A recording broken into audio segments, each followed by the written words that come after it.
This is the Trump Breaking News Network. Here's what's happening. Donald Trump, will he abandon the White House as president and live in Trump Tower? By Alyssa Norwin. It shouldn't be a question about where Donald Trump will live once he's officially president, the White House, right?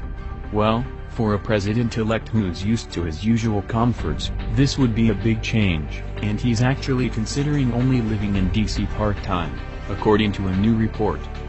Donald Trump, 70, has created quite a luxurious life for himself at Trump Towers in New York City, and many are wondering if he's willing to leave it all behind and move to Washington, D.C. now that he's been elected president.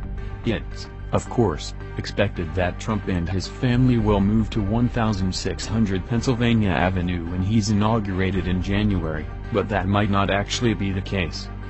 The president-elect has reportedly been having conversations with his staff about how many days he'll be required to live at the White House, according to the New York Times.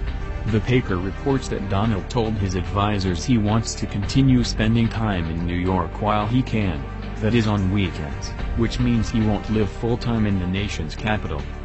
Meanwhile, Donald's 10-year-old son, Barron, is currently in school in New York, so it's also unclear what he and Melania Trump will do once Donald officially takes office.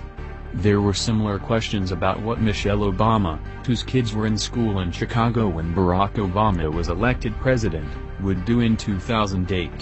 But, as we now know, the entire family uprooted to D.C. and has been living there since 2009. Donald's Trump Towers is probably more lavish than we can even imagine, but it may be time for him to get over his life of luxury and start focusing on his new job at hand. Hollywood lifers, do you think Trump will move to the White House permanently?